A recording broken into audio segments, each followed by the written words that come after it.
92.1, les bonnes ondes de Radio Grand Lac. La 16/9e, l'actualité cinéma de Radio Grand Lac avec Kevin, Guillaume et Vincent. Et bonsoir à toutes et à tous et bienvenue dans la 16/9e, votre émission sur l'actualité cinématographique sur Radio Grand Lac 92.fm ou radiograndlac.com. Et l'équipe est au complet ce soir pour la dernière de l'année 2024. Oui. M'excuse, j'ai été absent quelques semaines, tournage, travail, tout ça, donc mes excuses à l'équipe en tout cas. Mais c'est pas grave. On termine en beauté en plus de ça, là c'est bien. Oui. Tu peux dire que tu as été contacté par Hollywood. Ah, si seulement. Non, mais un joli film en tout cas. Les chewing-gums. Ce serait déjà bien, mais un joli film qui se prépare en tout cas. Et oui. Et qui sera réalisé par Arnaud Desplechin. Voilà. Sorti 2026. 2026, mais peut-être un petit peu avancé. Je pense, mais en tout cas, tiens, on parlait du dernier duel en off, une histoire qui pourrait peut-être rappeler un peu ce côté-là. Bien. Voilà. D'accord. Bien. N'en dis pas plus. Eh bien, mesdames et messieurs, du coup, pour cette dernière émission de l'année 2024, un sommaire avec les sorties de la semaine, puisque demain, il y a beaucoup de grosses sorties. On sent que Noël approche et donc il faut vraiment remplir le catalogue de films à proposer pendant les vacances. Il faut vider aussi les fonds de tiroir de Cannes. De Cannes et de certains studios. Oui, exact. On va en revenir après. Et puis, en deuxième partie, nous allons revenir sur nos avis des films sortis la semaine dernière. Alors, c'est très simple. Il y en a... Alors, non, finalement, il y en aura deux. J'en ai ajouté un petit. De Netflix puisqu'on va parler du Seigneur des Anneaux et les Anneaux de Rohirrim. Et histoire quand même de parler d'un bon film, je vous parlerai de Carry On, qui est disponible sur Netflix avec Taron Egerton, qui est un bon thriller de Noël, justement. Donc, ça tombe bien.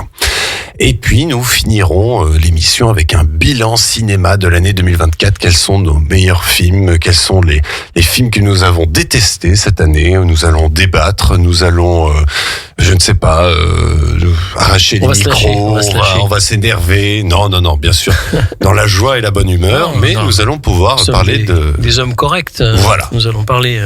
échanger de manière courtoise. Tout à fait, et nous allons donner la conclusion si 2024 est un bon cru ou si c'est un peu en deçà par rapport aux années précédentes. Moi, je trouve que c'est quand même pas mal. T'as pas l'air d'accord? Je sais pas, en fait, en établissant le top, on y viendra tout à l'heure. Ouais, j'étais en me disant... Moi, je trouvais que ça a remonté. J'ai trouvé.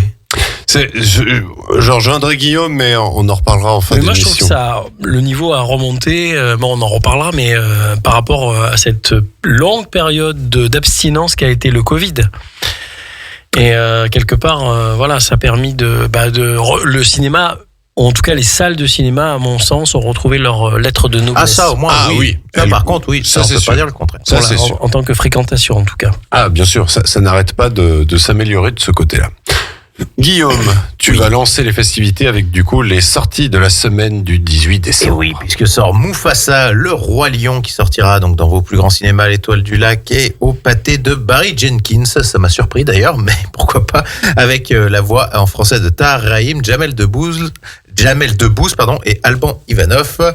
Donc, Rafiki raconte à la jeune lionne Kiara, la fille de Simba et Nala, la légende de Mufasa. Relatée sous forme de flashback, l'histoire de Mufasa est celle d'un lionceau orphelin, seul et désemparé, qui un jour fait la connaissance du sympathique Taka, héritier d'une lignée royale. Cette rencontre fortuite marque le point de départ d'un périple riche en péripéties, d'un petit groupe d'indésirables qui s'est formé autour d'eux et qui est désormais à la recherche de son destin. On écoute un extrait.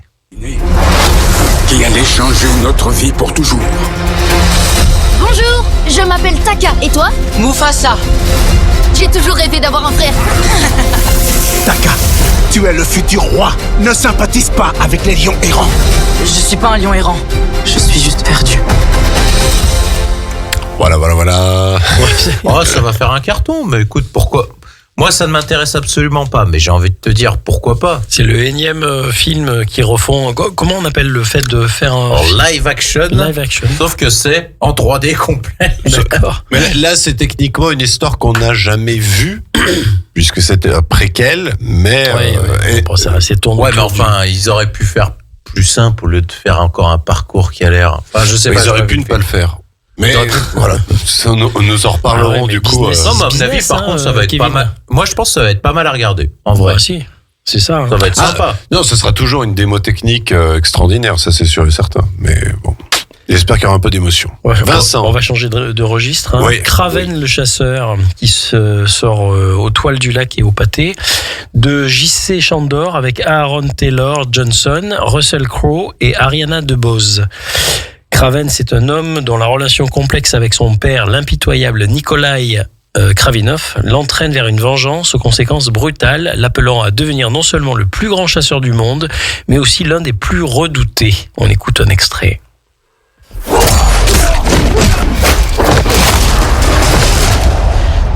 W każdej z kaski jest prawda.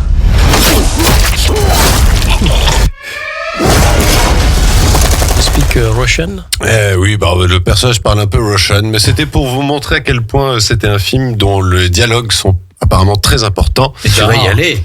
Je vais y aller pour vraiment confirmer ce que tout le monde annonce depuis maintenant une semaine, c'est qu'apparemment c'est le pire film que l'univers Sony. Pire que Madame Web, ouais. Ce serait pire que Madame Web. Et tu as pas vu qu'il n'y a plus de pub sur Internet ? Ils ont coupé tout le budget pub. C'est qu'à mon avis, ça doit être vraiment horrible. Ah oui.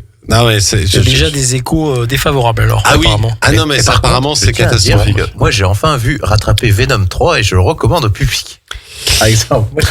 Mais ce qui est bien, c'est que vu qu'il n'est plus en salle, tu pourras plus le dire. Après, des fois, il faut se méfier aussi, hein, parce que moi, les rumeurs, enfin les critiques un peu professionnelles qui te disent ceci, cela, c'est vrai. C'est pas toujours. Le problème de cet univers-là, ce film-là est fait depuis 5-6 films pour maintenir des droits sur l'univers Spider-Man. Encore une fois, voilà, pour des intérêts. Donc c'est juste pour garder en gros les droits de Spider-Man. Et sur 6 films, il y a un film passable. Oui, il y en a 3.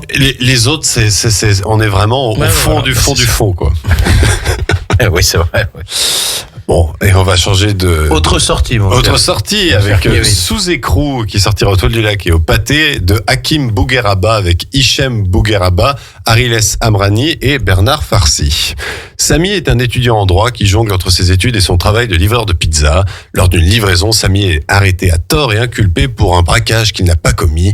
Derrière cette machination se cache Eddie Barra, un célèbre braqueur surnommé l'Artificier qui est aussi son sosie. Eddie a orchestré ce piège, utilisant leur ressemblance pour s'échapper en laissant Samy endosser ses crimes.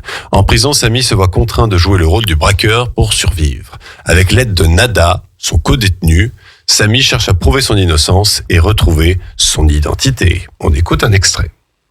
Bouge pas! C'est quoi ça? Ils m'ont confondu avec un mec qui fait des braquages. Eddie Barra ou je sais pas quoi. Je vous propose 30 000 €. Pourquoi faire? Passer un mois en prison sous l'identité de mon client. Mais t'as pété les plombs quoi. Eddie Barra, avant même que tu arrives, on savait que tu allais être là. Oh, ça va la famille? C'est bizarre de te voir sans ta cagoule. Ils veulent te taire, tu comprends l'idée? Voilà. Ils savaient pas où le mettre ou quoi ce film? Comédie. Ouais, mais comédie à Noël. Ouais. Ils savaient pas où le mettre, j'ai l'impression. C'est produit par ceux qui ont fait les Secpa. 1 et 2 aussi. Tu vas me dire, le film qui sort la semaine prochaine, qui a été tourné vers Grenoble, je me demande ce qu'il fait un 25 décembre aussi. Planète B. Ah oui. Mais il n'y a pas trop de pub, hein. Ça sent pas à voir, hein. Mais je trouve bizarre que personne n'en parle, quoi. Oui. Autre sortie, mon cher Guillaume. Un Noël en famille, justement. Alors, pour le coup, là, c'est justifié. De Jeanne Gottsdiener avec Noémie Lowski, Didier Bourdon et Alice Dobelcourt. C'est Noël. Carole, mère d'une petite ville, s'implique à fond dans les festivités de sa commune pendant qu'Alain, son mari moderne et dévoué, s'occupe d'organiser le réveillon familial.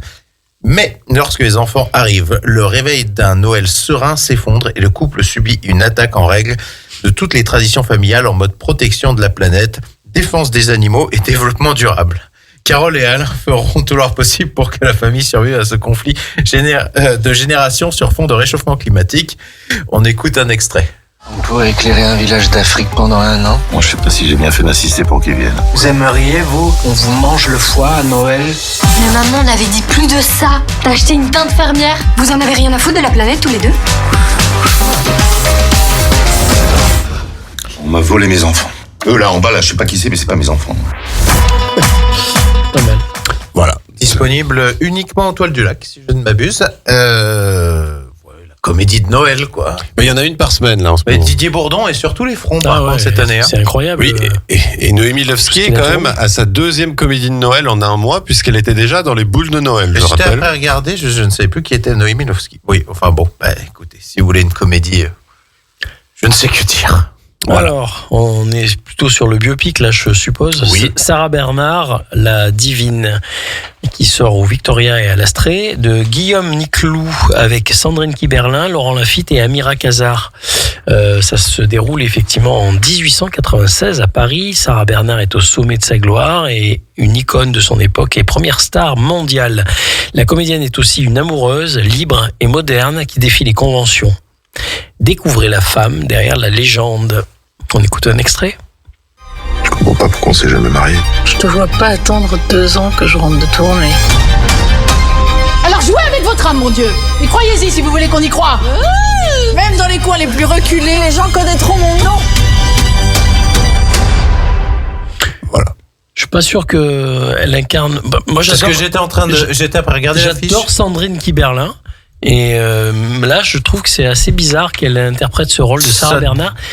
Je trouve qu'elle a pas le. Je trouve qu'elle joue toujours un peu de la même manière. Elle n'a pas la carrure d'un grand personnage que pouvait être Sarah Bernard, parce que apparemment c'était quand même un sacré personnage.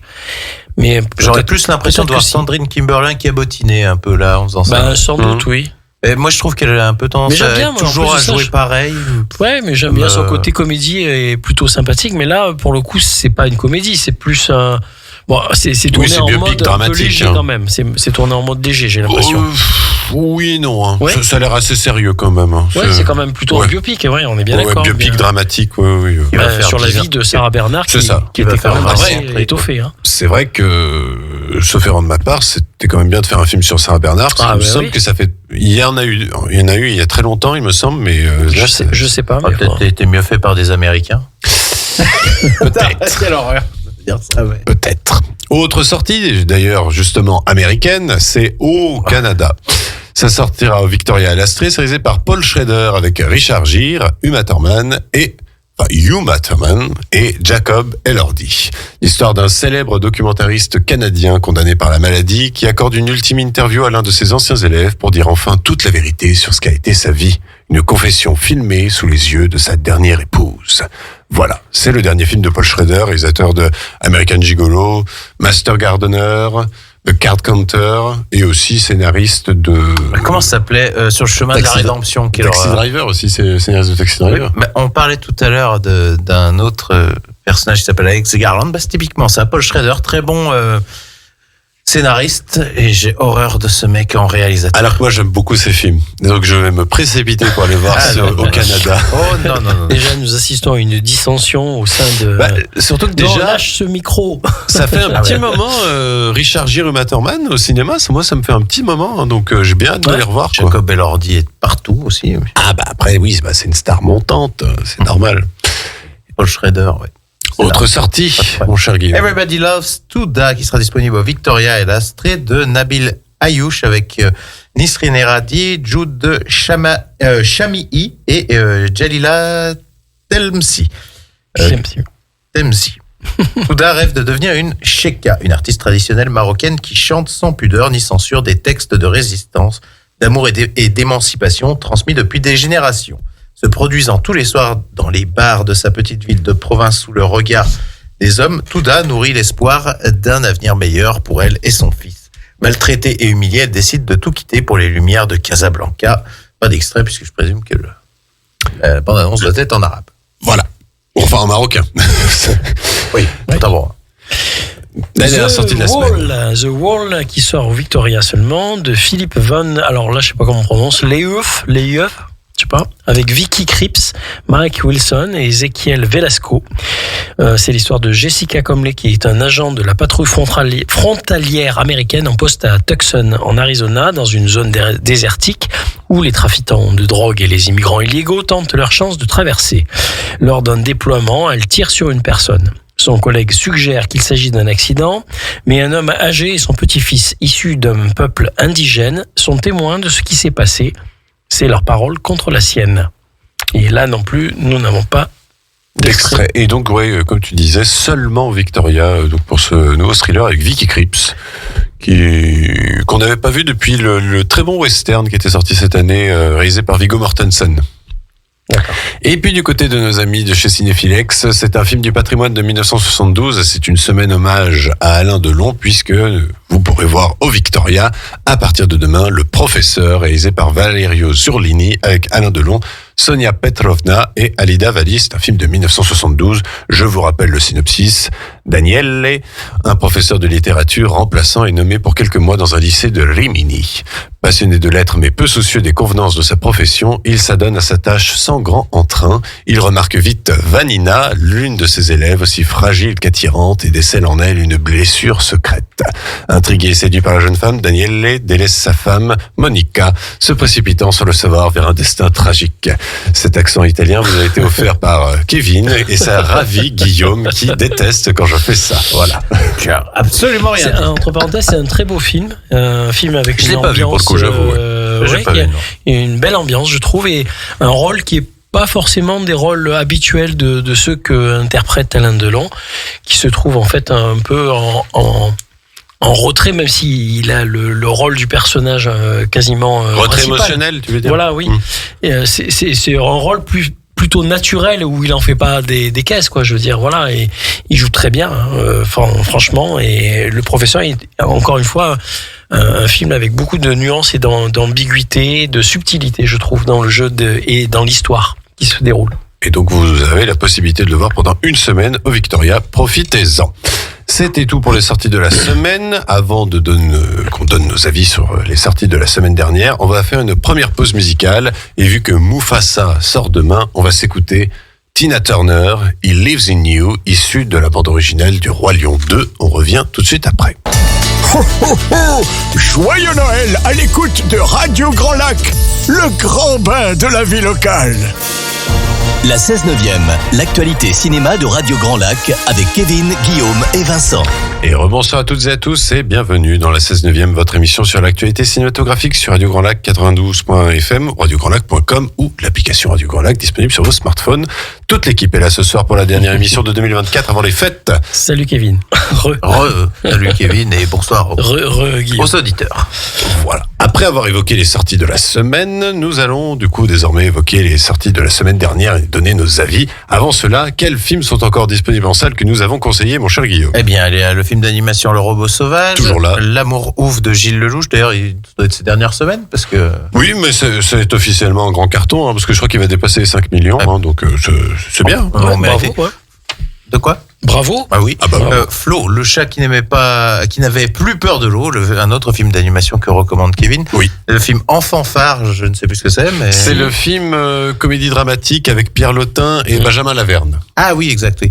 Et le film Wicked, qui est dans sa dernière semaine, le film ne marche pas du tout en France. Ouais, il a cartonné aux États-Unis. Ça cartonne dans le monde, mais pas en France. Je suis à moitié surpris. À vrai dire, je m'y attendais un petit peu. On n'a pas la culture du magicien d'Oz chez nous. C'est ça. Mais ce que je peux comprendre avec Universal... Et puis c'est une comédie musicale. Oui, mais ce que je peux comprendre avec Universal, c'est qu'ils se sont dit, Wonka a cartonné l'année dernière. En France, ça aurait pu faire pareil ici. Mais je te dis, le magicien d'Oz, on n'a pas la culture, je trouve. Je pense que c'est plus de ce registre-là. Ça leur parle pas, la comédie musicale Wicked. J'ai jamais vu le film original, par exemple, encore. La comédie musicale. Le film La Magicien d'Oz. Mais on connaît tous le Magicien d'Oz, mais moi, personnellement, je l'avais pas vu non plus et je suis pas spécialement attiré par... C'est Victor Fleming, non? Oui, c'est ça, oui. Sorti d'outre-tombe. Et par contre, nous sommes mitigés face à Conclave, Vaiana 2 et Gladiator 2. Conclave, j'ai prévu de le voir prochainement. Oui, j'aimerais bien aller le voir aussi. Ouais. Alors, il se tape déjà des grandes nominations au Golden Globes, tout ça. Nommé, mais moi, j'avoue que je comprends pas trop. Visiblement, c'est comment la fin est très décevante. Oui. Ah oui, la fin est très décevante. Interprétation, je comprends qu'il y ait des prix. Par contre, s'il reçoit prix du meilleur scénario adapté, là, ça va être ce substance. Je pète un câble. Original, oui. Adapté, attention. Ah oui, attention. Eh ben, je te laisse, vu que c'est toi qui as vu les sorties de la semaine, je te laisse nous parler de ce que tu as vu. Donc, du coup, la semaine dernière, nous avions évoqué avec Vincent l'univers du Seigneur des Anneaux et de la Terre du Milieu, puisqu'il y avait ce film d'animation, La Guerre des Rohirrim, qui est sorti. Et on a eu la confirmation, de manière officiel de la part de Warner Bros. Que le film n'était juste qu'une simple petite opération pour conserver les droits, étant donné qu'ils n'avaient pas fait de film Seigneur des Anneaux depuis 10 ans. Et ça sent vraiment le coup de... Ah oui. Et est-ce qu'ils perdent les droits au profit d'Amazon ? C'est ça que j'aimerais savoir. Non, je pense que ça revient aux ayants droit et après ils peuvent les revendre. Et du coup, ils ont fait ça pour pouvoir conserver les droits et pour leur permettre de faire leur film La Traque de Gollum dans 2 ans. C'est pour ça que ce film d'animation n'a coûté que 30 millions de dollars, que c'est un four monumental dans le monde. Pour l'instant, il n'a rapporté que 10 millions, mais 10 millions pour 30 millions, s'il va encore marcher dans peut-être 2 petites semaines, finalement, ni vu ni connu. Des fois, un petit tour en Chine ou des choses comme ça, voilà, ça va rattraper. Ça va être rattrapé. Faut juste pas qu'ils perdent d'argent, quoi. Warner Bros s'en fiche, et à vrai dire, on comprend mieux pourquoi, quand on voit le film, c'est que le film a une animation qu'on sent bâclée, c'est-à-dire que ça manque cruellement de fluidité. Ouais. On sent que dans les extraits un petit peu la bande-annonce. Ouais. Il manque 6 mois, 1 an de travail pour que ce soit vraiment nickel chrome. On sent que vraiment ça a été précipité pour. Et puis il n'y a pas tellement d'originalité dans le trait du dessin, je dirais. C'est des choses qu'on a vues déjà 50 fois. Mais à mon époque, ça me fait penser un peu au dessin de Goldorak et tout ça. C'est ça. Moi, franchement, c'était très bien à mon époque. C'est juste cette version-là 2.0, quoi. Voilà. Un petit peu améliorée. Mais le problème, c'est que Goldorak, c'était de la télé. Et là, on le ressent le côté. On voit un film Death Note, un téléfilm de 2 heures, quoi. Ouais, c'est un peu dans l'esprit de Death Note, un peu. Ah, Death Note, c'est beaucoup mieux adapté, dessiné, je veux dire. Je pense pas que, justement, le Seigneur des Anneaux, il trouve son compte dans ce sens-là. Pour ceux qui ne connaissaient pas cet univers-là, entre parenthèses. Mais y en a-t-il qui ne connaissent pas le Seigneur des Anneaux? Ça m'étonnerait. Le premier film Seigneur des Anneaux, c'est un film d'animation, en plus. Oui, de Ralph Bakshi, on en avait parlé la semaine dernière, mais c'est vrai que je vois pas qui c'est qui va découvrir Seigneur des Anneaux avec ce film-là. Moi, je pense pas non plus. En plus, le film est du coup un film qui nous permet donc de découvrir comment le gouffre de Helm est devenu le gouffre de Helm, puisque l'un des personnages principaux, c'est Helm, le fameux roi du Rohan, et la personnage principale, c'est la fille de Helm, Hera. Et c'est là où, en fait, le plus gros problème du film, c'est que l'animation est certes très décevante, mais en plus, l'histoire est vraiment pas ouf, parce que je me suis marré pendant tout le film en me disant que tout part, cette guerre des Rohirrim, tout part parce que Hera, elle a swipé à gauche et il n'y a pas eu de match avec le méchant de l'histoire, en fait. Parce que le méchant de l'histoire rêve de se marier avec Hera, et elle a dit non. Du coup, grande bataille. C'est un peu pauvre, quand même. On a déjà vu ça quand même. Alors après, c'est pas à la hauteur de ce qu'a inventé Tolkien. Non. Alors certes, le père du méchant, il meurt au début, mais il meurt de manière ridicule, c'est-à-dire qu'il se prend juste un coup de poing et il finit par terre. Donc, en fait, il y a vraiment beaucoup de choses qui m'ont vraiment freiné à rentrer dans l'histoire. Fort heureusement, on gagne un peu d'épique en fin de film, puisque c'est vrai que l'héroïne est assez attachante et sans trop en dévoiler, disons que la fin se règle en 1 contre 1 et le combat final est assez bien réussi et là on a vraiment le souffle guerrier qui nous manquait depuis facilement 2 heures, puisque le film dure 2h15, je rappelle. Donc voilà, c'est très décevant, franchement je vous le conseille pas, et même si vous êtes fan, regardez-le chez vous. Oui, et puis ça suffira. Vaut mieux s'abstenir parce que revoir peut-être le Seigneur des Anneaux. Oui. De toute façon, c'est Retour en Terre du Milieu en 2026, si je dis pas de bêtises. Hein. C'est ça, avec la traque de Gollum, qui sera en live action. C'est pareil, ça va peut-être donner lieu à certaines, extrapolations bizarroïdes. Non, je sais pas. Pas tant que ça, parce que ça a l'air d'adapter à un côté dans les bouquins qu'on n'avait pas ressenti dans le film. Mais bon, après, je pense que le projet est fait. Moi, je suis assez puriste. Et puis, quand j'aime bien une œuvre telle que Le Seigneur des Anneaux, moi, je trouve que c'est très important pour moi de pas galvauder ça et puis de pas trahir la trame. D'accord. Non, je suis assez d'accord.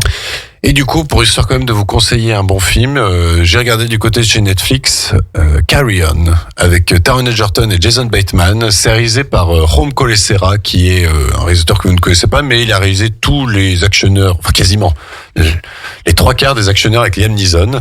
Que tu adores. Qui sont des plaisirs coupables pour ma part. Mais Carry On, ça confirme que Ron Colesseras, c'est un réalisateur très efficace, puisqu'on a un thriller où du coup, un contrôleur de bagages dans un aéroport se voit contraint par un tueur de laisser passer un bagage en particulier. Et là, du coup, course contre la montre, grand stress, grande culpabilité. C'est un film il dure 2 heures pile poil. Franchement, on ne s'ennuie pas une seule seconde. C'est très très bien ficelé. Taron Egerton confirme que on peut le mettre n'importe où. Il est très très bon, ce garçon. Mais un des meilleurs acteurs de sa génération, comme on dit. Un peu trop sous-utilisé et véritablement. Je pense qu'il choisit bien maintenant. Peut-être. Depuis l'affaire Robin des Bois, je pense qu'il s'est dit. Ah oui, ouais, ça c'était. Parce qu'il a fait une série sur Apple TV où il était vraiment excellent. Blackbird. Oui, c'est ça. Et un de ses meilleurs rôles, pour dire. Eh ben, Carry On, si vous avez Netflix, franchement, foncez. Et pour vous dire à quel point c'est un bon film Netflix, c'est que ce n'est pas Netflix qui l'a fait, c'est DreamWorks. Netflix n'a fait que racheter les droits, donc c'est l'une des indications qui prouve que du coup, ça peut être qu'un bon film. C'est une bonne chose. Voilà. Et je n'ai pas encore vu pour l'instant le film sur Prime, qui est enfin sorti avec Dwayne Johnson, Chris Evans et Lucy Liu, qui s'appelle Red One. Oh, ça par contre, moi je ne loupe pas un film de Dwayne Johnson. Moi j'ai pas encore vu, mais ça sent pas le bon film. Moi c'est mon petit plaisir coupable, Dwayne Johnson, je reconnais. Ça m'arrive aussi, mais généralement quand c'est sur plateforme, c'est pas très bon. Si je ne m'abuse, c'est le Roi Scorpion. Oui, c'est ça. Tout à fait. Vous avez commencé avec le Roi Scorpion. Tout à fait. Bah ouais, parce que c'était Red Notice. Ah, Red Notice, c'était pas bon. Ah, c'était pas très. Ah, mais en plus, il y a rien. Mais c'est la suite. Non, c'est Chris Evans. Ah, Chris Evans, oui, d'accord. Voilà, c'est des lutins qui recherchent, des lutins bodybuildés qui recherchent du coup le Père Noël. Oui, il nous faut que je vois ce film. Ce film a coûté 300 millions et c'est un gouffre aux États-Unis. C'est pour ça qu'il est sorti directement sur Prime en France. Enfin voilà. Et du coup, côté conseil télé, mon cher Vincent, qu'est-ce que tu nous conseilles ? Moi, je vous conseille. Pendant ces vacances, on est allé plus loin. Un choix très classique et un peu incontournable, et qui raviront les amateurs du genre western.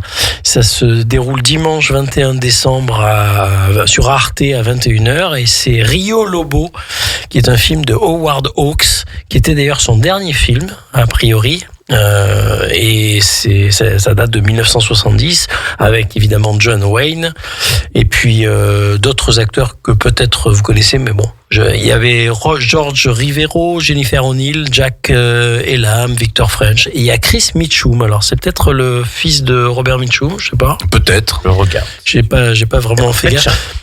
En fait, c'est un peu une nouvelle déclinaison d'anciens westerns qu'avait fait Howard Hawks, en l'occurrence pour le plus connu Rio Bravo, qui date de 1959 pour le coup, et qui était un des plus célèbres westerns et que j'adore. Moi, c'est vraiment un petit plaisir coupable et d'enfance, parce que pas coupable. Tu peux enlever coupable. Et Rio Bravo. Ah, Rio Bravo, j'aime bien. Il y avait Eldorado aussi, qui était aussi un film de Howard Hawks. Et Rio Lobo, j'arrive pas à me rappeler si je l'ai vu, parce qu'il y a aussi. En fait, l'histoire. Rio Grande, non? Alors, John Wayne interprète le rôle d'un colonel ça se passe pendant la guerre de sécession, évidemment. Il joue le rôle d'un colonel de l'armée nordiste, et qui donc se fait dérober un train d'or par les confédérés, et à cette occasion meurt quelqu'un qu'il considérait un peu comme son fils. Donc il a quand même il en a gros sur le cœur, et donc il va quand même s'allier à la fin de la guerre avec 2 éclaireurs avec qui finalement il sympathise par honneur avec eux, même s'ils ont été opposés au moment de la guerre de sécession, pour retrouver en fait le véritable responsable de cette tuerie. Et ça donne lieu à quelque chose d'assez fort au niveau action, au niveau déroulement d'histoire. Moi, je trouve que c'est très plaisant à voir. Voilà. Un très bon western, à découvrir. Moi, je l'ai pas vu, donc je vais m'amuser à le découvrir. Il semblait, mais non, c'est pas lui que j'ai vu.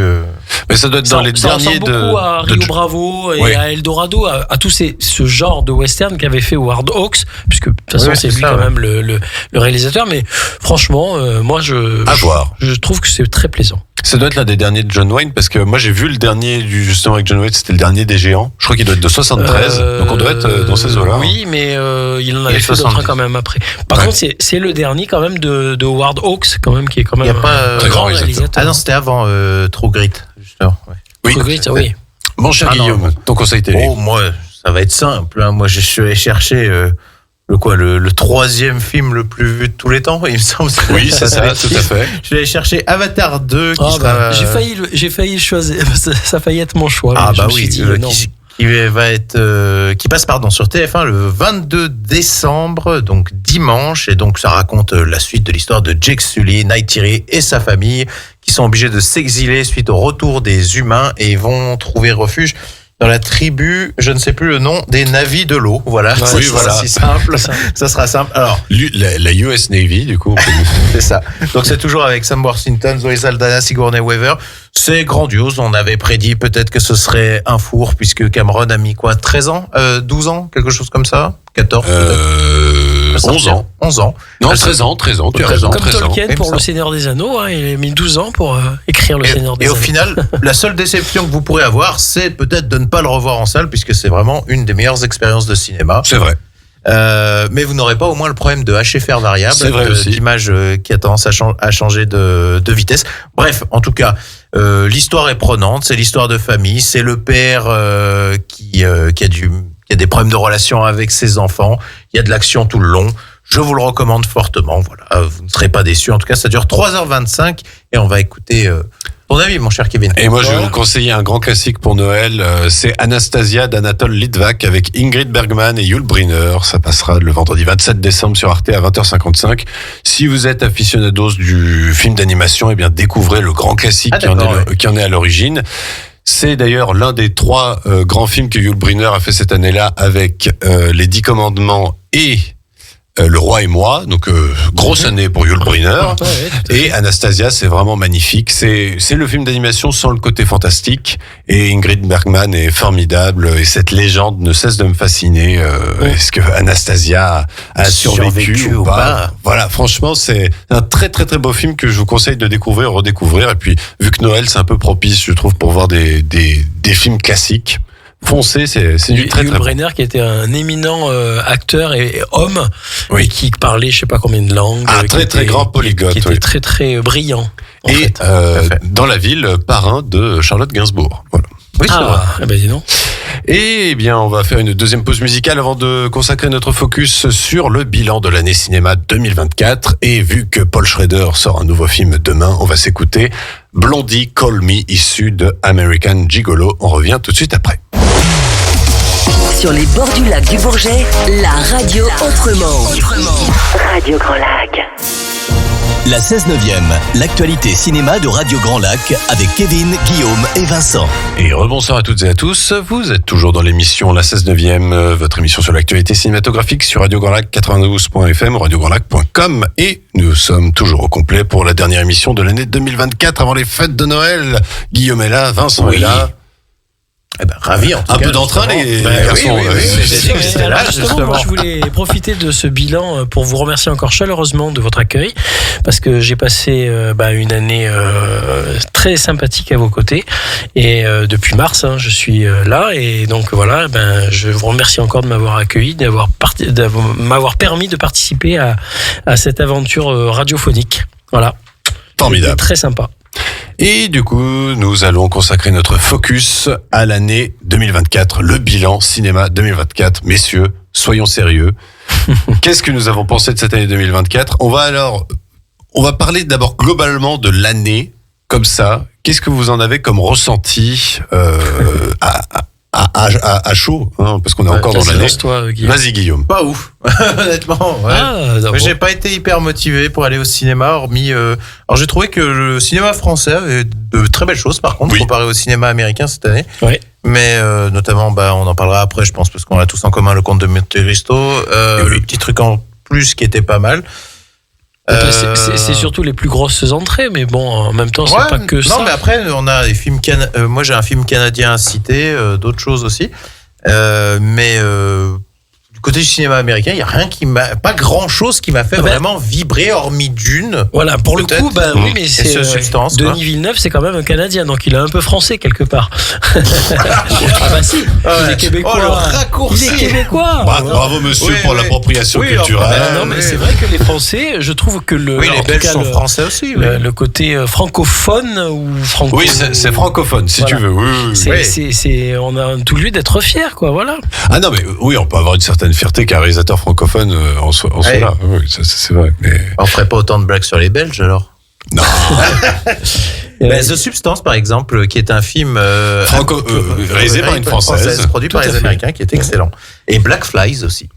Oui, donc au final. Non, mais par contre, en fait, dans tout mon top, il y a que des réalisateurs les Français français, sont quand même pas. Et qui montre que la France arrive très très bien à s'exporter. Jean-Stéphane Sauvert, je l'ai d'ailleurs fortement recommandé à Arnaud Desplechin, ce film. Oui, c'est vrai que parce que vous avez eu une grande discussion sur des connaissances maintenant cinématographiques. Nous avons eu une grande discussion sur Martin Scorsese ensemble. Bref. Bien. Ouais, donc du coup, toi, t'as un avis plutôt mitigé. Toi, t'as un avis plutôt positif, moi, j'ai un Vincent. avis plutôt positif parce que je trouve que c'était assez varié, autant dans le terme de comédie, de films de genre un peu plus thriller, de films d'aventure, puisqu'avec Le Comte de Monte Cristo entre autres, ou des films de science-fiction comme Dune. Franchement, et même des films un peu plus intimistes, comme le deuxième acte de Quentin Dupieux, moi j'ai vraiment adoré. C'est un film qui sort des sentiers battus et qui m'a vraiment. Moi, je le placerais presque dans. Parce que c'est pas du tout les mêmes genres, mais avec Le Comte de Monte Cristo, c'est les deux films qui m'ont le plus plu, on va dire. Et deux films français. Moi, pour le coup, je déteste Quentin Dupieux. Non, il sera bientôt en tournage dans montagne, en Haute-Savoie. Et oui, il paraît. Avec Adèle Exarchopoulos. Et plus ou moins Eric Ramsey, d'après ce que je t'ai envoyé. Peut-être.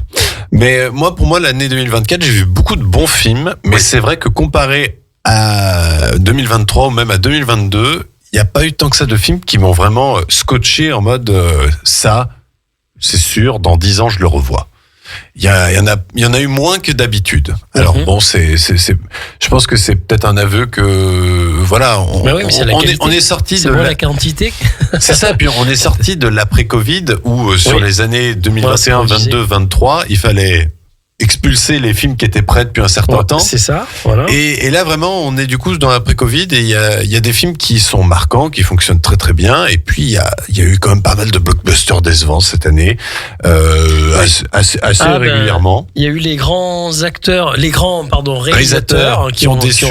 Qui sont au fait de leur existence, on va dire, qui ont commis des choses qui auraient pu être et qui étaient très attendus en définitive, mais qui n'ont pas eu autant de succès que ça. Bon, ceci étant, voilà, c'est comme ça, c'est le jeu, ma pauvre Lucette. Mais oui, parce que bon, même si on a apprécié ces films d'une certaine manière, moi j'ai eu une grande déception pour George Miller qui a fait un Furiosa qui m'a déplu. Oui. J'ai quand même une petite déception pour le Gladiator 2 pour Gladiator 2 de Ridley Scott. Et on n'a pas notre saga de fin d'année aussi là. On n'a pas comme ça manque ça à Noël. Alors peut-être que le Roi Lion là, ok.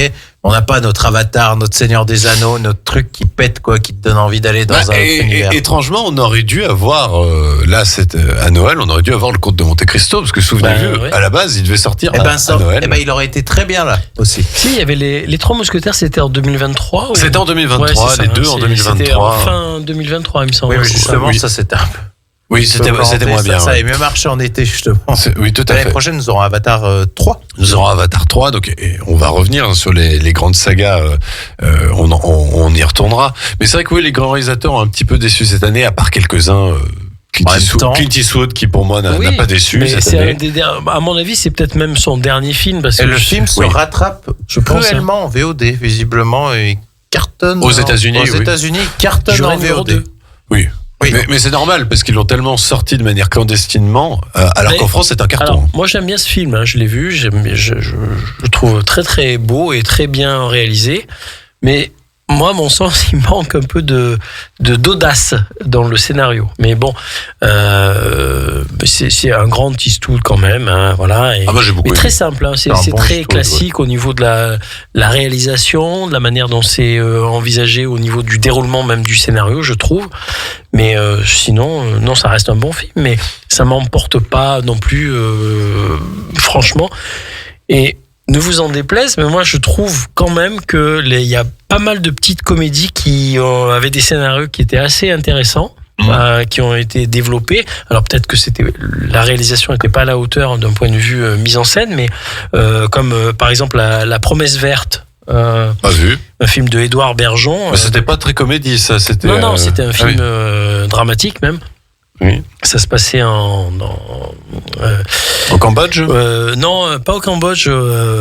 Thaïlande. Là où il y a les plantations et puis comment dire, il y a le fils de la Alexandra Lamy. Voilà, merci. Excusez-moi. J'avais noté les noms des films, mais je me rappelle plus les noms des acteurs. Et donc voilà, c'était quand même assez intéressant. Et puis il y avait aussi une autre comédie.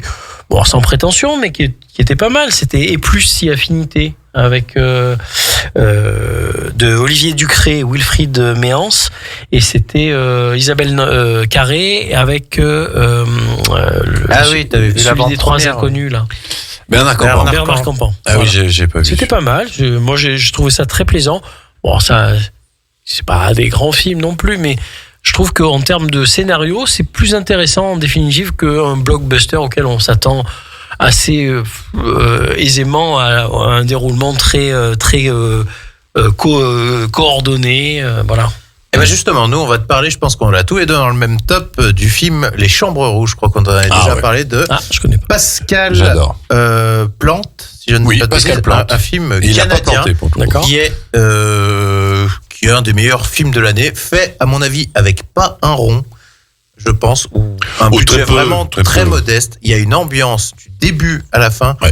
Si tu veux faire le synopsis vite fait. Alors, c'est une histoire de procès. C'est en gros un mannequin qui a des compétences de hacker qui va mener l'enquête en fait sur quelqu'un qui est en train d'être jugé pour des actes pédopornographiques, si je ne dis pas bêtise. Oui, en fait, voilà, non, c'est même pire que ça, c'est qu'il a filmé. Ah oui, il a filmé lui-même avoir torturé des jeunes adolescentes. En fait, et en fait, le film est fait. C'est gay votre truc là. Oui, mais je veux dire en termes de scénario, en termes de mise en scène, c'est vraiment l'exemple des choses à faire. Puisque tout est suggéré au lieu d'être montré, notamment je pense aux plans qui viennent de l'ordinateur, où la caméra adopte le point de vue de l'ordinateur et filme la protagoniste. C'est vraiment très bien fait. Mais c'est le son sound design. Moi, ça m'a empêché de dormir. Ça redouble d'inventivité en fait pour nous plonger dans une ambiance vraiment glauque. Et c'est un film qui mérite vraiment d'être vu et revu. Oui. Alors oui, certes, c'est pas à mettre en toutes les mains. Non, sûrement pas. Mais non, les gens à qui je l'ai montré en tout cas n'ont pas été déçus et ont salué le film. Ah non, mais c'est l'un des premiers films qui est sorti cette année c'était l'un des au meilleurs, cinéma. Et dès le début, j'ai dit bon, ok, ça va être très difficile de le dépasser. Bon, il y en a eu quand même, mais c'était très difficile. Parce qu'après, il manque un petit peu de budget, mais la plupart des choses qu'il a entrepris, les a réussi brillamment. Et les personnages sont très bien interprétés, très contrastés. Voilà. Ah ouais, franchement, excellent film. Et puis l'autre grande surprise qui est en train de tout rafler, c'est The Substance. The Substance de Coralie Farja. Vous avez été aussi assez dithyrambique, autant l'un que l'autre, apparemment. Là aussi, un autre film à ne pas mettre entre toutes les mains. Alors, moi, je peux être. Je sais pas encore trop si la fin. Ce que je pense de la fin. Je reconnais que j'ai encore besoin d'avoir. Parce que j'ai adoré. Ouais, mais ça part loin quand même. Ouais, mais justement, en fait, c'est ce que j'aimais dans le côté rage de la réalisatrice, de vraiment voilà, mon message, je vais le gueuler, je vais le crier. Le film n'est pas fin pour un saut, vraiment. Il est même gras un peu par moment, mais vraiment tout ce qu'elle a voulu faire est magnifiquement, je trouve, retranscrit à l'écran. Les actrices sont brillantes, la musique, tout. Enfin, moi, le film, je m'attends à rien. Un film qui a été tourné dans le sud de la France pour représenter Los Angeles, mais le message est tellement actuel et je suis prêt à parier que si cette fameuse substance existait, il y aurait des gens pour l'utiliser et pour mal l'utiliser aussi. Donc en tout cas, par exemple, j'ai j'apprécie beaucoup plus le travail d'une Coralie Farja qu'une Julia Ducournau, par exemple. Oui, moi aussi. J'ai beaucoup plus préféré The Substance que Titane ou même Alors Grave, oui, mais Titane. Grave, j'étais pas non plus. Et Cocorico fait par une Française justement. Bon, c'est le et qui risque bien d'avoir une petite nomination dans meilleure réalisation aux Oscars quand même. Elle va peut-être pas l'avoir, mais elle va repartir avec un Oscar. Elle aura une nomination, je pense, c'est sûr. Oui, mais en tout cas, ce film va repartir avec un Oscar ou deux. Ça, c'est certain. Certainement aussi. un Oscar technique. Ah, quoi qu'il y a d'une quand même pour les Oscars techniques. Et Demi Moore mériterait un prix. Oui, mais Margaret Qualley aussi. Non, franchement, c'est vrai que c'est un très bon film. Un film à voir, et fait sûrement avec peu de budget aussi, je pense. Également. En fait, quand c'est fait avec peu de budget, justement, il y a plus de créativité. Tu redoubles d'inventivité. Voilà. C'est ça. Et l'année 2024 aussi, je veux dire que c'était une très bonne année pour l'animation. Oui. Puisqu'il y a 3 films que je note en termes d'animation qui m'ont vraiment beaucoup plu. En fin d'année d'ailleurs, c'est La plus précieuse des marchandises de Michel Hazanavicius qui, là aussi, on a un retour assez concluant d'un bon réalisateur français. On a aussi Flo, le chat qui n'avait plus peur de l'eau, qui est un film muet, qui post-apocalyptique où on suit plusieurs animaux et un chat en particulier qui est vraiment fascinant. Et le meilleur film d'animation de l'année pour moi et qui est aussi on en reparlera après dans le top, c'est Le Robot Sauvage. Le Robot Sauvage, ouais. Proposé par DreamWorks, qui est absolument formidable, qui a conquis tous ceux que je connais, tous ceux qui sont allés le voir ont vraiment été saisis d'émotions, transportés. Et ce qui est amusant, c'est que j'ai revu pas plus tard que cette semaine un certain Lilo et Stitch, qui était donc réalisé par le même réalisateur. Et il faut savoir que l'idée de base qu'il avait de Lilo et Stitch, c'était un extraterrestre qui s'écrasait dans une forêt et qui du coup interagissait avec les animaux de la forêt. C'est Le Robot Sauvage, sauf que là, du coup, c'est un robot. Donc c'est bien de recycler des idées et d'en proposer encore... Là, on peut le dire, un chef-d'œuvre d'animation, c'est vraiment une grande réussite. Il y avait E-Wall, non comment ça Wall-E. Wall-E, dans l'ordre. Wall-E, c'était un peu ça, mais c'était sur une planète. C'était aussi sur une autre planète. Oui, d'ailleurs. C'était avec les humains aussi qui étaient atrophiés. Il y avait un peu ce côté-là quand même. C'est vrai. C'est vrai, mais dans Le Robot Sauvage, ce qui est impactant, c'est qu'il n'y a pas d'humain, finalement. Non, c'est ça qui est fort. C'est que des animaux et interactivant avec les robots que les humains ont placés. Finalement, les humains, de toute façon, bientôt, on va disparaître de toute façon. Alors, on sera plus là. C'est peut-être le message du film. Alors, en termes de blockbuster français aussi, quand même, on peut saluer. On en a longuement parlé et reparlé, Le Comte de Monte Cristo. Ah, oui. Qui a brillé. Une grande saga. D'ailleurs, ce qui m'inquiète un peu, c'est pour la suite. D'ailleurs, j'ai vu que les Anglais chez Inaparté avaient sorti The Count of Monte Cristo. Une série, oui, j'ai vu, qui est sorti de nulle part avec Sam Claflin, je sais pas. Ils vont exploiter le filon, comme toujours quand il y a un succès dans un gros truc. Moi, je trouve que c'est ridicule de tirer la chose comme ça. On y arrive déjà, puisque l'année prochaine, au vu des annonces de casting, à mon avis, nous aurons 2 films sur Les Misérables. Oui, je pense. Il y a un film qui s'appelle Valjean. Ça me fait penser au sketch des Inconnus. Oui. Avec Valjean. Moi, je ne dirais pas quoi. Bref. C'est excellent, ça. Donc, il y aura Valjean et un film Les Misérables avec Vincent Lindon. Enfin, voilà. Donc, à mon avis, on va étirer le Victor Hugo verse. Oui, et puis l'Alexandre Dumas verse, on va l'étirer aussi parce qu'on aura 2 séries spin-off des 3 Mousquetaires. On devrait avoir un film sur le père d'Alexandre Dumas qui était colonel ou général dans l'armée. Ça, à la rigueur, ça peut être intéressant.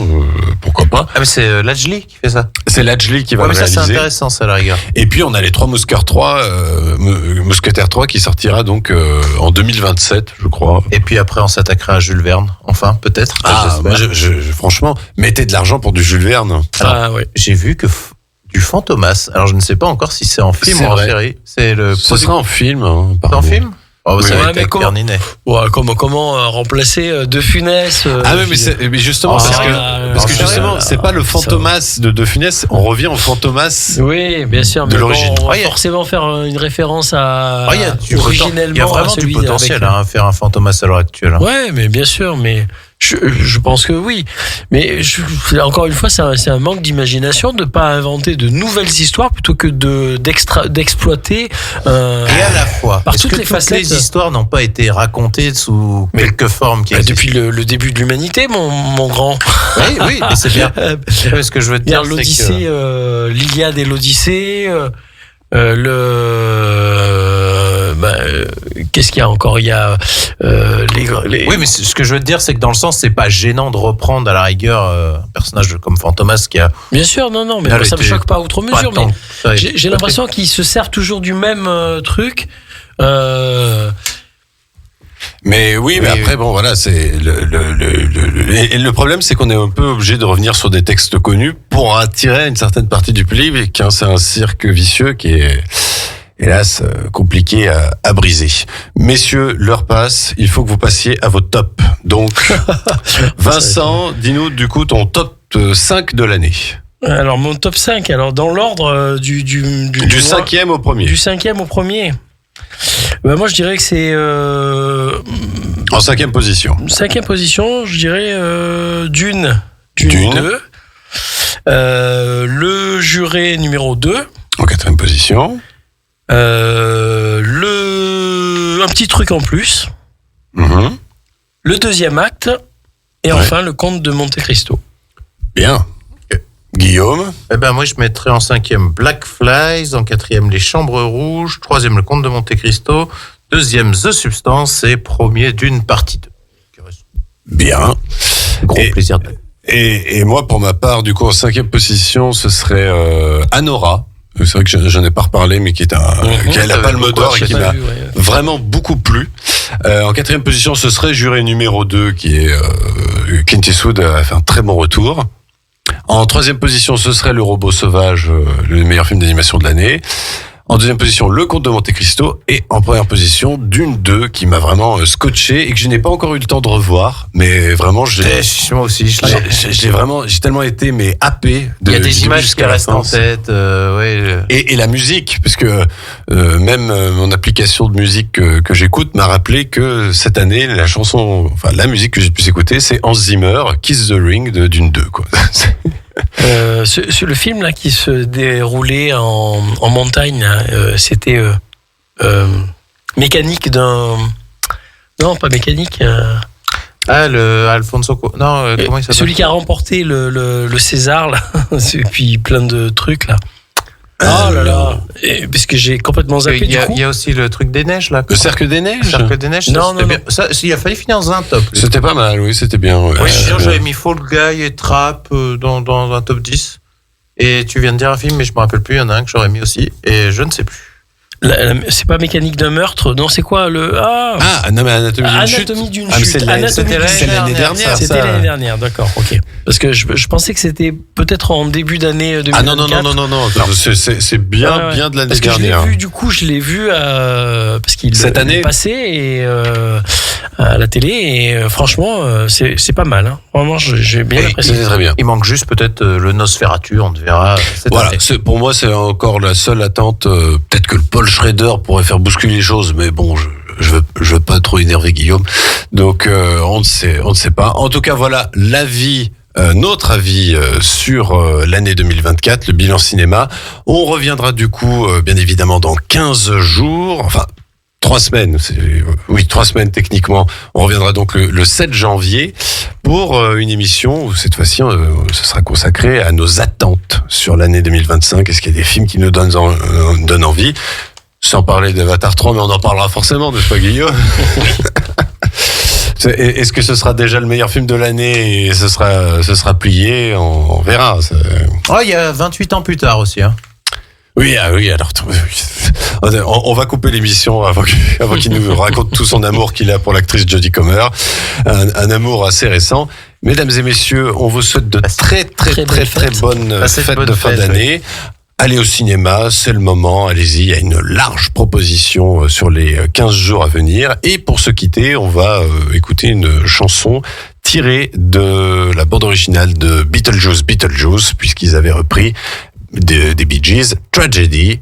Bonne fête de fin d'année à vous. Joyeux et Noël à très bientôt. À vous, Kevin et Guillaume. Ciao.